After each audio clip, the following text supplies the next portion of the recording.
Hi, Virgo Sun and Rising. Welcome to your August 2023 Astro Update. It's Raina here. Well, you know, there's a full moon that is happening on the 1st of August in the sign of Aquarius, and the connection to Virgo is this. It's happening in the 6th house for you, which is the house that you rule in astrology. So, there is that connection through the full moon, but there's also other things that are happening that are connected to your sign that aren't even on my list. I think that's why I was kind of like dragging my speech.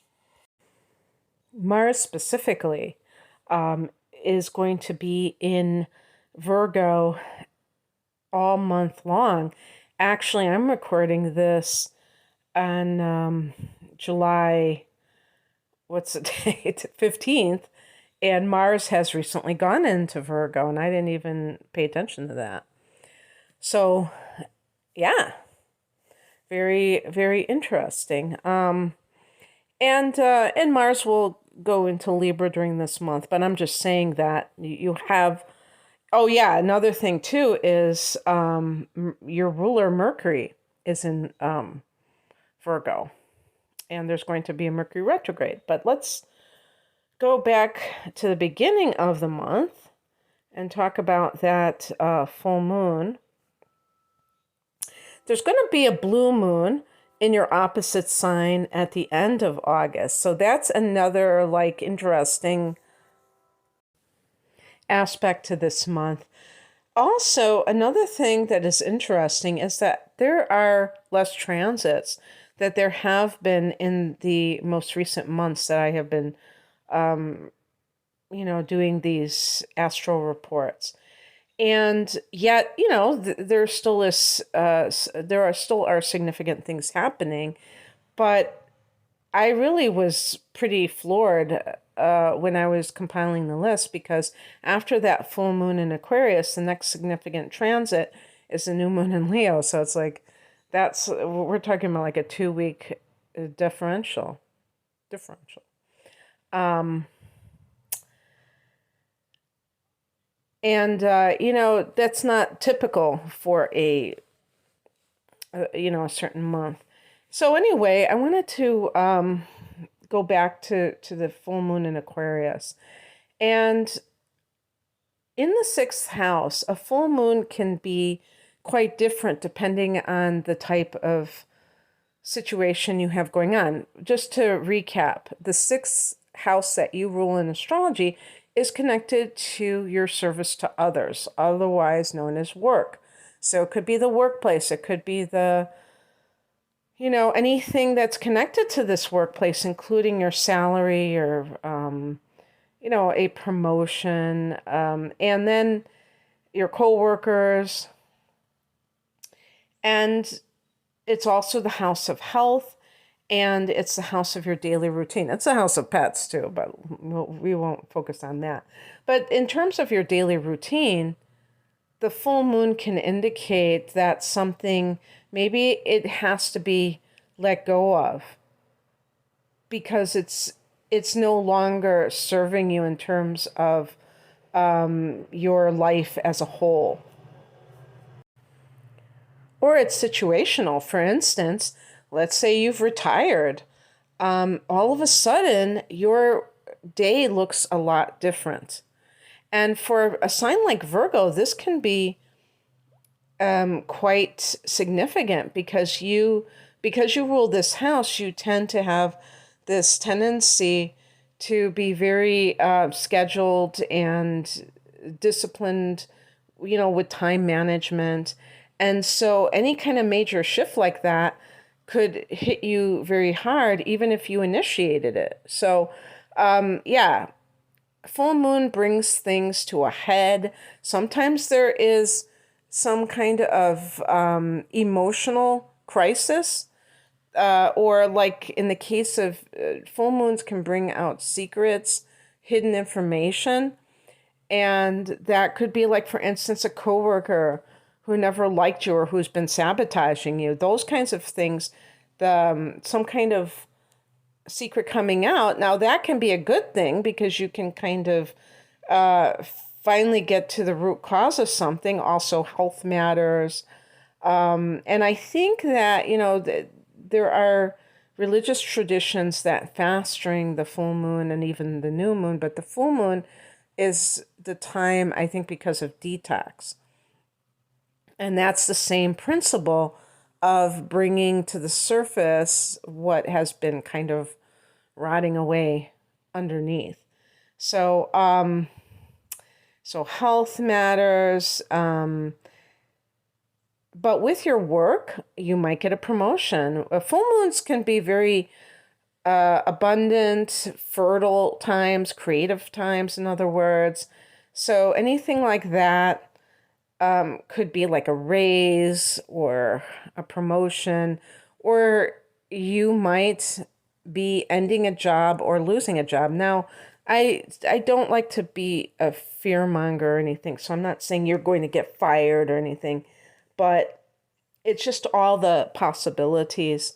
And remember too that anytime that something like that happens that's unwanted, that there is likely a really good thing that's on its way. So I more times than not in those situations, it's probably already known by the individual that this is likely to happen. Maybe it's just like a temporary, like a layoff in those cases, but some ceasing of a certain thing. On the 16th, we have the new moon at 23 degrees of Leo. And this is actually falling in your 12th house because it's a sign before you. And by the way, this is all general information. Like, for instance, if you're listening for your rising sign, and let's say, but this isn't really a good example because well, I think it will be okay. Let's say your rising sign is, forget about that. That's not really relevant to what I'm talking about. But anyway, in the 12th house, this what this means is that you may have some kind of new project or training that connects with spiritual matters. And of course, you have new moons here every year, although that's not necessarily true for some people. That's why I don't like to give examples because I don't want to screw it up. I'm like, it makes it overly complicated. Because a lot of astrologers use an unequal house system. So it's not neatly divided between the 12 signs. And some people might have a very small 12th house. I have a very large 12th house. And so transits are taking their sweet time through there. And maybe I can have two new moons or two full moons in that house. You might not have any in some years, not all years, but some. But yeah, so this can be a time where you are really making something happen as it pertains to spiritual matters. And if you are so inclined, this could also lead you to do something that is for your career. But even if it's for your personal life, just speaking about that full moon in the sixth house, sometimes people will quit their job because they want to join an intentional community like a commune or spiritual community or eco-friendly village. I think that would be the case for Virgos. And they don't want to have that 9 to 5 life anymore. They want to. I was just watching somebody on YouTube, a couple who does that, and talking about how they had these great jobs and yet they were still unfulfilled. And people think that the only reason you would be unfulfilled is if you weren't making enough money, and that's not true. And so some people, even a Virgo person, might see it as a trap and they don't want to be part of that. And I do believe that there is spiritual awakening that accompanies that, even if the person isn't viewing it that way. But regardless, I always think of Virgo people as minimalists, where you're not necessarily trying to acquire all these material goods, even if you are not shunning that completely. So, this new moon could be very significant for you in that regard if you have undergone that kind of awakening. On the 23rd, the sun goes into Virgo, into your sign. That's, yeah, duh. I forgot to mention, you're having your solar return. The sun goes into Virgo, and then Mercury goes retrograde in that particular house. I believe it's 21 degrees of Virgo. So this whole idea of Mercury going retrograde is all about rethinking something. In your first house, and the sun on the same day, the sun is our sense of self in this outer world, our identity. You could be rethinking that. And again, if there's any kind of spiritual influence, that could really be factoring into it. Like, who am I? Am I this job that I just quit? Or that I'm retired from? Now who am I? I could say I was a former lawyer or former teacher. I can't say I am a teacher because I retired or I quit. So who am I? So Mercury retrograde is thinking about that. What does it all mean? And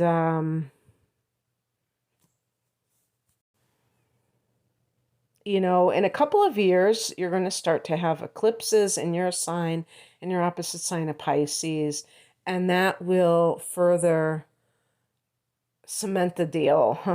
You will really, by that point, be ready for the changes that could be coming your way. On the 28th, Uranus goes retrograde at, wait for it, 23 degrees of Taurus. 23 is the royal lion's number, or something like that. I knew it was the lion's number. And I actually found some information that connected it with working even. So I thought, wow, that was very significant. You find a lot of contradictory information, but the royal star of the lion is what it is. And according to this one site, numerologistpro.com, they say, quote, that it represents inner and outer abundance. And they even have a connection with teachers, and there was another group, because it adds up to 5, and 5 is connected to Mercury. That's what I'm assuming.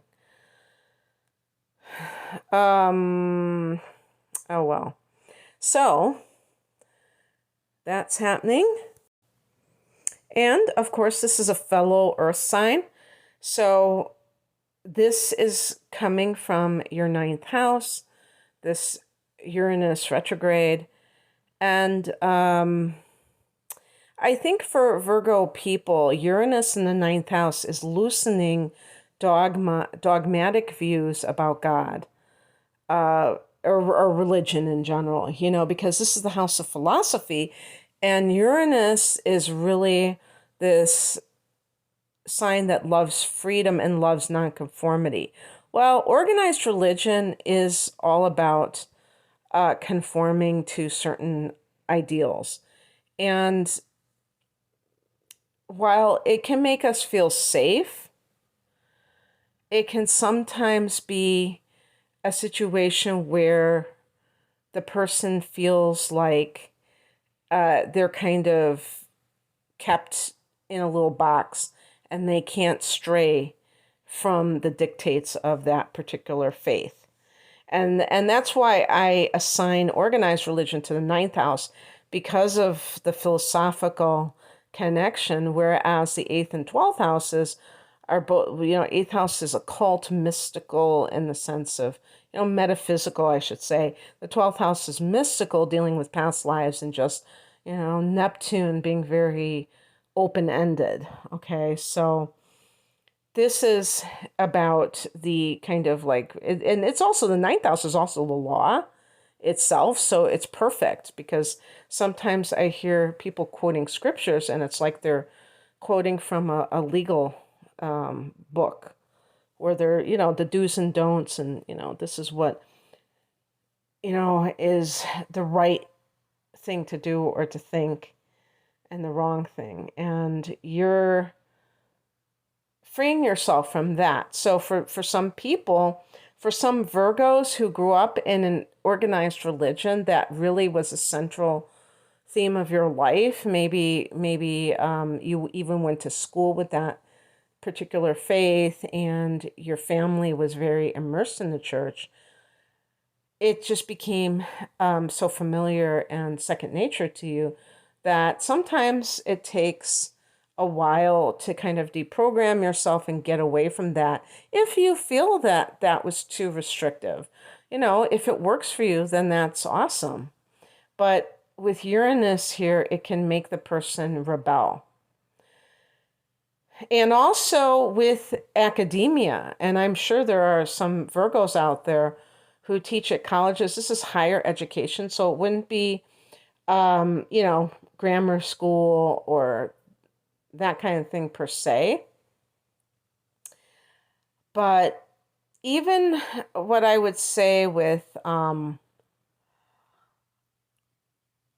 any kind of, your own studies, if you have gone to college, maybe you went back to get an advanced degree, and you may just drop out because, and you might do it like without even premeditation because something triggers you that you hear and you're like, okay, that's it. That's the last straw. Freedom of thought. But this is very unstable energy when Uranus is retrograde, is what I'm trying to get at. So just keep that in mind. On the 30th or the 31st, if you live in Europe and other places outside of America, it's going to be probably the 31st. Full moon at 7 degrees of Pisces. So in that house of relationships, and this can be a situation where you have been aware that something is not working.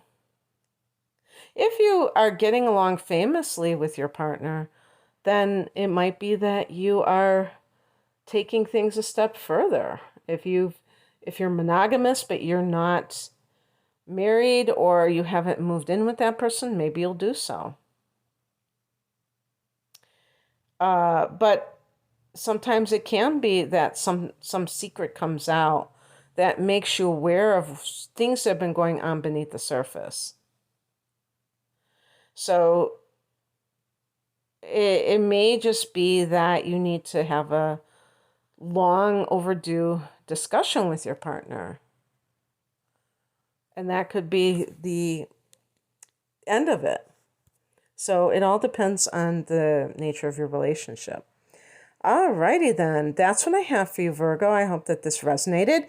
If you would like a private reading, I have a special that I'm promoting, which is my double reading. I devised this reading as a Moon and Virgo person because I was giving out so much information. I was going way over time.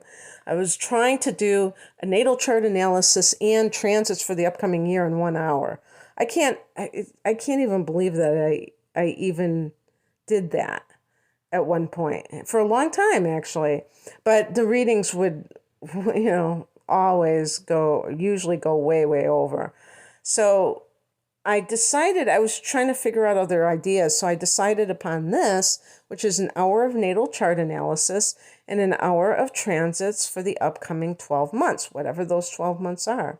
And, transits can be short-lived, and I don't really go into some of them unless it's something like a Venus transit, which is, several weeks long, or a Mercury transit, but just the moon going through a certain house, if it's not a new moon or a full moon. No, I don't do things like that, or sextiling, Venus. Those are minor transits, and they're not going to be very impactful.